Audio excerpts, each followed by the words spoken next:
বাংলাদেশের পরিস্থিতি অস্থিতিশীল করতে আবারও সক্রিয় আওয়ামী লীগ। দিল্লিতে এবার নতুন করে সাজানো হচ্ছে পরিকল্পনা, যেখানে অংশ নিচ্ছেন দেশটির সামরিক বাহিনীর পদস্থ কর্মকর্তা, বিভিন্ন থিঙ্ক ট্যাঙ্কে কর্মরত সামরিক বেসামরিক আমলাদের পাশাপাশি 4 জন বাংলাদেশি রিসোর্স পারসন।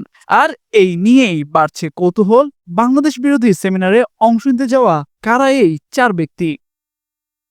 জুলাই বিপ্লবে সাবেক প্রধানমন্ত্রী শেখ হাসিনার পতনের পর ভারতের পক্ষ থেকে গত 1 বছর ধরে বাংলাদেশ বিরোধী যেসব মিথ্যা প্রোপাগান্ডা ও বয়ান তুলে ধরা হয়েছে, সেমিনারেও সেসব স্থান পাবে। দিল্লি ও ঢাকার একাধিক কূটনৈতিক সূত্র দৈনিক আমার দেশ পত্রিকাকে এসব তথ্য জানিয়েছে। দিল্লির কূটনৈতিক সূত্রগুলো বলছে, বাংলাদেশি এই 4 রিসোর্স পারসন ভারতের ডিপ স্টেটের সঙ্গে অত্যন্ত ঘনিষ্ঠ। ডিপ স্টেটের নীতি নির্ধারকরা চাচ্ছেন বাংলাদেশিদের দিয়েই বাংলাদেশ বিরোধী বয়ান তুলে ধরতে। এর মধ্য দিয়ে প্রথমবারের মতো প্রকাশ্যে তারা বাংলাদেশ রিসোর্স ব্যবহার করতে যাচ্ছে।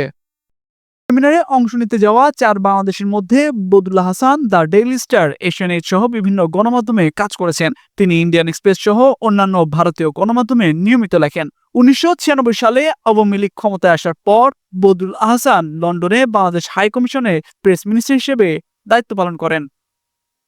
গত 1 বছরে বাংলাদেশের সংখ্যালঘুদের উপর কথিত নির্যাতনের বিষয়ে আলোচক হিসেবে নির্বাচন করা হয়েছে ডাক্তার আবুল হাসনাত মিল্টনকে। তিনি লেখক ও শিক্ষক হিসেবে পরিচিত থাকলেও বর্তমানে তিনি ইউটিউবার হিসেবে বেশ পরিচিত। তিনি একের পর এক উস্কানিমূলক বক্তব্য দিয়ে চলেছেন।